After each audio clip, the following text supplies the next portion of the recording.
Jadi 1 Yohanes 5 ayat 6 sampai 12. Inilah dia yang telah datang dengan air dan darah, yaitu Yesus Kristus, bukan saja dengan air, tetapi dengan air dan dengan darah. Dan rohlah yang memberi kesaksian, karena roh adalah kebenaran. Sebab ada 3 yang memberi kesaksian di dalam surga, Bapa, Firman, dan Roh Kudus, dan ketiganya adalah satu. Dan ada 3 yang memberi kesaksian di bumi, roh dan air dan darah, dan ketiganya adalah satu. Kita menerima kesaksian manusia, tetapi kesaksian Allah lebih kuat. Sebab demikianlah kesaksian yang diberikan Allah tentang anaknya. Barang siapa percaya kepada anak Allah, ia mempunyai kesaksian itu di dalam dirinya. Barang siapa tidak percaya kepada Allah, ia membuat dia menjadi pendusta, karena ia tidak percaya akan kesaksian yang diberikan Allah tentang anaknya. Dan inilah kesaksian itu, Allah telah mengaruniakan hidup yang kekal kepada kita, dan hidup itu ada di dalam anaknya. Barang siapa memiliki anak, ia memiliki hidup. Barang siapa yang tidak memiliki anak, ia tidak memiliki hidup. Lalu perikopnya ayat yang ke-6. Dengan air dan dengan darah ialah air dan darah yang keluar dari lambung Yesus waktu ditusuk tombak. Lalu barangkali ayat ini juga melawan ajaran sesat bahwa baptisan Yesus di Yordan telah cukup tanpa penderitaannya di kayu salib. Lalu ayat 7-8, di dalam surga, di bumi, bagian ayat ini tidak terdapat dalam naskah-naskah Yunani yang paling tua, dan tidak pula dalam terjemahan-terjemahan kuno, bahkan tidak dalam naskah-naskah paling baik dari Vulgata. Bagian ini kiranya aslinya sebuah catatan di pinggir halaman salah satu naskah terjemahan Latin yang kemudian disisipkan ke dalam naskah-naskah oleh penyalib, dan akhirnya bahkan disisipkan ke dalam beberapa naskah Yunani. Karenanya bagian ini pasti tidak asli. Kalau tidak asli apa, Pak? Coba. Palsu. Bismillahirrahmanirrahim. Idza jaa nasrullahi wal fath wa ra'aitan nasa yadkhuluna fi dinillahi afwaja fasabbih bihamdi rabbika wastaghfirh innahu kana tawwaba. Bismillahirrahmanirrahim. Alhamdulillahirabbil alamin, wassalatu wassalamu ala asrofil anbiya'i wal mursalin nabiyina Muhammadin wa ala alihi washabihi wa barik wasallam. Alhamdulillah, pada kesempatan yang mubarakah di bulan yang berkah ini, bulan Rajab ini, datang kepada kita, saudara kita yang atas bimbingan Allah Subhanahu wa taala datang dengan keikhlasan tanpa paksaan nggih. Betul. Dengan kerelaan, keridhaan datang ke tempat kita untuk mengikrarkan, mengucapkan satu kalimat yang mana kalimat itu khafifatan ala lisan, ringan di lidah, tetapi ini besar timbangannya di hadapan Allah Subhanahu wa taala, dan inilah kunci untuk membuka kunci surganya Allah Subhanahu wa taala. Dan kalaupun ditimbang adalah lebih berat ucapan ini daripada langit dan bumi dan alam semesta seluruhnya. Nah, kemudian Bapak Asmo atau nama Hadiono, terus nggih? Nggih. Tempat tanggal lahir Situbondo 14 Juli 74. Kemudian tempat tinggal di Ngemplak Sleman nggih? Iya. Pekerjaan wira swasta, agama terdahulu ahli kitab nggih, ngoten mawon. Nah, kemudian sudah siap tanpa paksaan? Sudah. Ikuti saya mengucapkan kalimat syahadat, dan sudah bisa kan? Tahu kan? Sudah. Ya, akan lebih ahsan kita jabat tangan. Bismillahirrahmanirrahim. Asyhadu an la ilaha ilaha illallah illallah wa asyhadu wa asyhadu anna anna Muhammadan Muhammadan Rasulullah. Rasulullah. Barakallahu fikum. Masya Allah.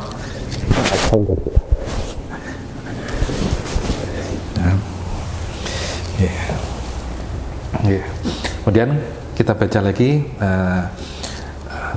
terjemahnya. Saya bersaksi tiada ilah yang hak disembah yang disembah kecuali Allah, dan saya bersaksi Muhammad adalah utusan Allah. Ya, barakallahu fikum. Jadi syahadat itu meskipun kita mengucapkan dengan bahasa yang lain itu tidak memasukkan seseorang ke dalam Islam. Tetapi mengucapkan dalam lafaz Arabnya, maka itu baru memasukkan seseorang ke dalam Islam.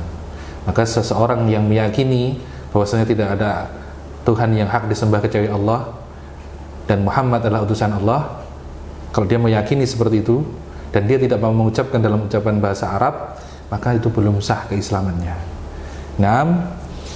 Semoga apa yang terjadi atas izin Allah pada hari ini menjadi pelajaran dan menjadi ibrah bagi kita semua, bahwasanya hidayah adalah pilihan Allah Subhanahu wa taala dan adalah sesuatu yang berharga, tidak Allah berikan kecuali kepada orang yang dicintainya, sebagaimana dalam hadis yang dikutip oleh Al-Imam Az-Zahabi dalam kitab beliau, Allah tidak akan memberikan agama ini kecuali kepada orang-orang yang ia cintai, dan Allah akan memberikan dunia kepada siapa saja, baik yang ia cintai maupun ia benci.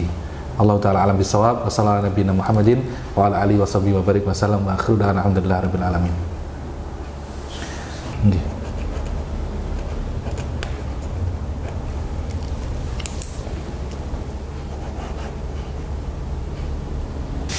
Untuk yang setunggal menikah.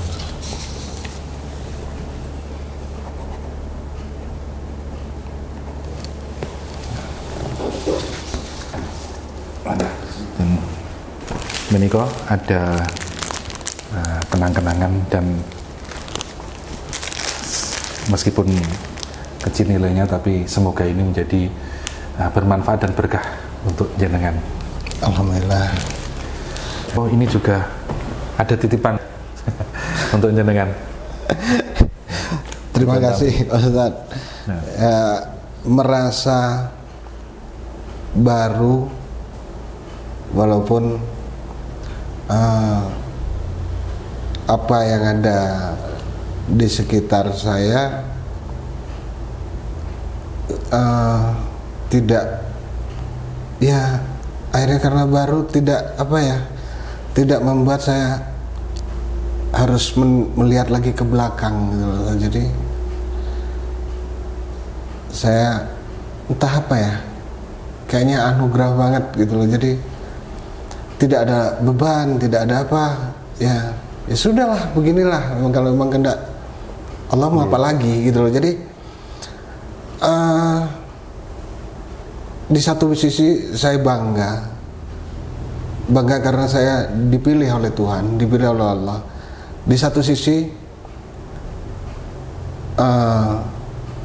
saya semakin kuat untuk menyatakan apa yang saya yakini, kaidah yang saya jalani. Jadi jangan harap deh gitu loh. Jadi itulah ya insya Allah saya bisa istiqomah dengan kenal dengan Pak Ustadz, dengan rekan-rekan di sini. Mudah-mudahan akan menambah wawasan saya, menambah ilmu saya, pengetahuan saya untuk lebih dekat lagi kepada Allah Subhanahu wa taala. Itu aja. Terima kasih Pak Ustadz bimbingannya. Semoga tidak sampai di sini. Kita akan syukur-syukur saya bisa melakukan apa yang sudah Tuhan pilih, Allah pilih. Saya yakin tidak akan berhenti di sini aja untuk saya berbuat, tapi pasti akan ada yang ingin Allah lakukan agar saya berbuat sesuatu lagi yang lebih lagi. Ya. Jadi mudah-mudahan itu saja doanya Pak Ustadz. Dan alhamdulillah saudara kita Bapak Hadiono nggih. Ya. Ini juga diantaranya mendapatkan hidayah. Beliau mempelajari teologi nggih. Ya. Nah, dan mungkin kisahnya bisa langsung kepada beliau yang bercerita. Fadhal. Jadi saya dilahirkan memang dari keluarga Kristen, yang dimana semuanya punya peran di gereja, punya peran penting, majelis gereja. Jadi saya termasuk orang-orang pemuka agama di daerah saya. Jadi saya juga waktu itu saya bangga. Jadi bangga saya jadi orang Kristen itu bangga. Saya lain daripada yang lain. Jadi inilah orang Kristen. Ya, tuh. Jadi semakin saya mencoba belajar, akhirnya ketika keresahan sebenarnya awalnya yang timbul itu ada satu keresahan. Saya berpikir agama ini tentang Tuhan, bukan tentang cara hidup baik atau buruk. Ya. Tapi agama ini seharusnya berbicara tentang Tuhan, mana yang benar dan mana yang keliru. Karena patokan saya yang membuat satu keresahan adalah surga dan neraka itu bukan untuk baik dan buruk ya. Jadi yang benar dan salah. Jadi kalau untuk baik, saya berpikir semua agama mengajarkan kebaikan gitu. Semua agama, nah itu yang mereka jadi jawaban jika ditanya kenapa engkau tidak memilih agama A, B, C dan semua agama sama kok, sama mengajarkan baik. Nah, gitu. Jadi hal-hal yang demikian yang sebenarnya menjadi batu sandungan pada waktu itu untuk saya sendiri. Ya cukup berbuat baik aja, kayaknya saya masuk surga kan gitu. Jadi akhirnya saya lebih lagi berpikir ini nggak begini nih, saya bilang gitu. Sampai pada satu saat atau mungkin inilah jalan Tuhan gitu, jalan Tuhan. Saya yang dulunya sering melakukan hal-hal yang tidak baik di hadapan Tuhan,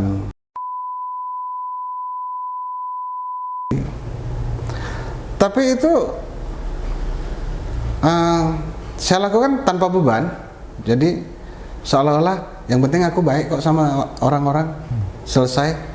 Jadi apa ya, aku mau jadi penjahat sekalipun yang penting aku baik sama orang dah. Jadi ketika melakukan saya juga tidak ada beban gitu. Jadi akhirnya semakin kesini, ya itulah saya bilang inilah jalan Tuhan.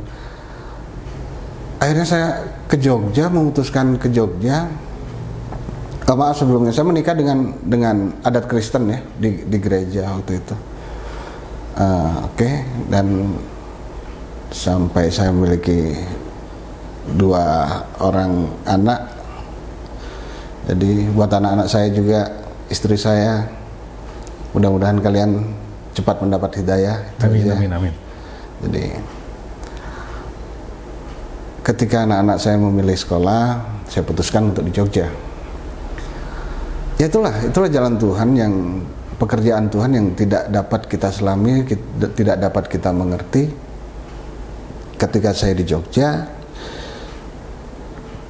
justru saya ke Jogja itu, dan sebelumnya saya itu adalah ateis mungkin ya. Yang tidak lagi menggubris entah adanya Tuhan. Ada Tuhan, gak ada Tuhan, yang penting udah ke gereja aja, ke masjid aja. Jadi yang penting baik sama tetangga gitu. Nah, yang penting baik. Dah. Akhirnya saya ngomong, jika ada yang menjamin saya masuk surga atau menjamin keselamatan saya di dunia maupun di akhirat, itulah yang saya pilih. Kemudian salah satu teman saya mendengar hal itu. Dia lebih mengerti ya, mungkin dia lebih mengerti. Mungkin jika nanti melihat atau gimana nonton Mas Epi, terima kasih sudah memberi pencerahan sebelumnya beberapa tahun yang lalu gitu ya. Jadi dia bilang, yuk sekali-kali ikut saya, kan gitu. Kita ngobrol, tidak ada ngobrol ayat sedikit pun tentang Al-Quran, tidak ada. Hanya dari cerita-cerita kita ngumpul. Emang mana Mas? Pengajian? Oh enggak, dia bilang, sekedar kumpul. Akhirnya kita kumpul. Tiba-tiba mereka ngobrol, saya jadi malu. Sebenarnya saya belajar sama nyamuk untuk mengenal Islam. Artinya begini, nyamuk yang sedemikian rupa ketika suatu teknologi menjabarkan isi tubuhnya, mungkin di situ ada alat reproduksi, ya kan, ada alat sampai bertelur dan lain sebagainya. Berarti ini bukan orang sembarangan yang menciptakan, atau mungkin bukan manusia yang menciptakan. Manusia tidak akan mampu menciptakan hal yang demikian. Berarti Tuhan ada dong. Ya. Saya mengambil kesimpulan seperti itu. Akhirnya Tuhan ada. Dari situ saya mulai berpikir tentang agama, bahwa agama itu adalah berbicara tentang Tuhan dan kebenarannya. Saya mulai lagi mengupas Injil, tapi saya belum sholat. Saya mulai lagi mengupas Injil. Saya juga mengupas Al-Quran. Yang sebelum-sebelumnya saya cuma membaca ya sekedarnya. Saya bilang, semakin kesini ya juga karena ada teman sering share juga, dia yang memberikan jalan tentang kehidupan dan lain sebagainya. Saya hebat banget nih Al-Quran, saya bilang. Jadi apa yang ada di Injil sebenarnya kalau dibilang keliru, yang menyampaikan yang keliru. Maaf untuk yang menyampaikan. Jadi saya tidak akan dalam tanda kutip menyampaikan ya Pak Ustadz ya. Jadi tidak ada yang keliru Pak Ustadz sebenarnya. Kalau kita memang benar sudah memahami Al-Quran, mudah kok menjelaskan Injil itu.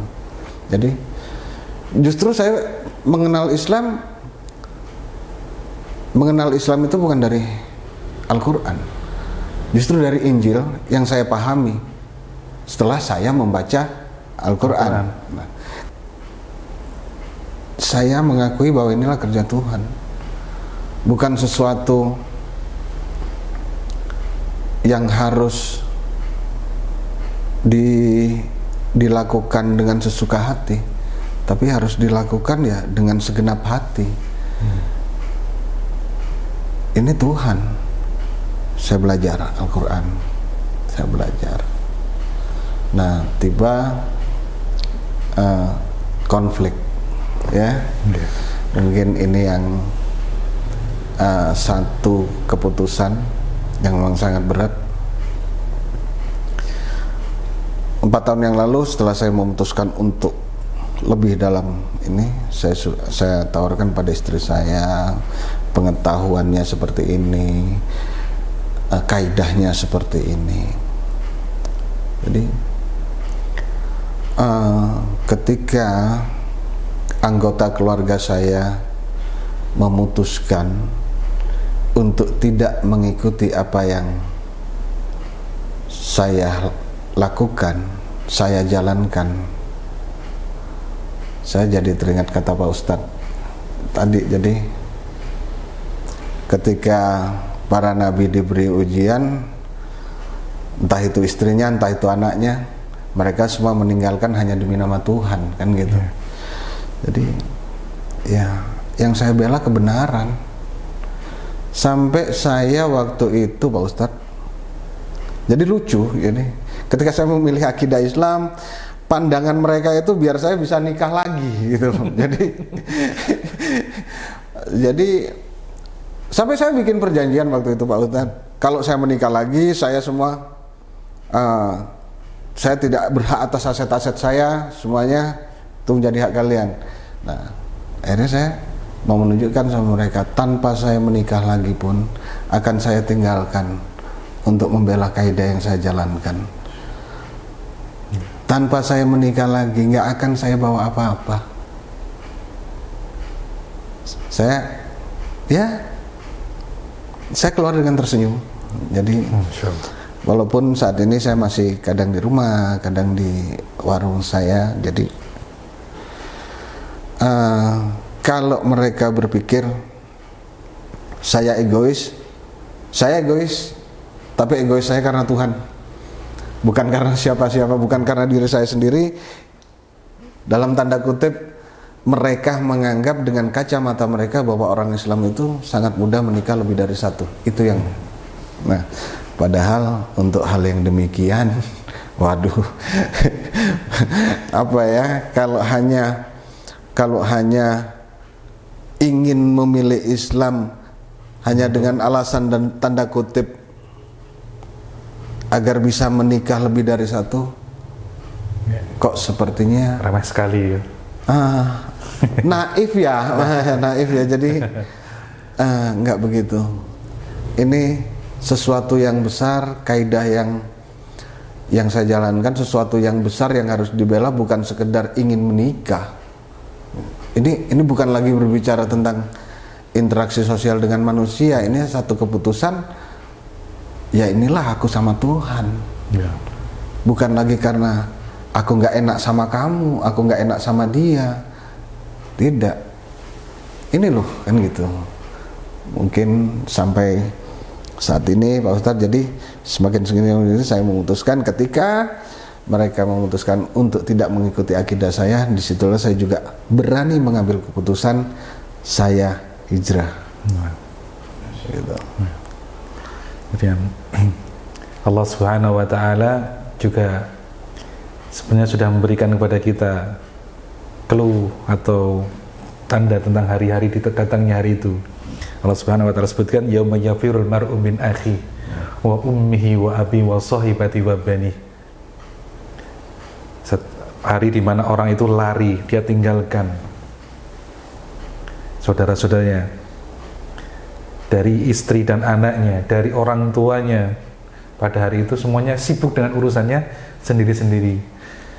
Maka memilih keselamatan pada hari itu dipersiapkan pada hari ini.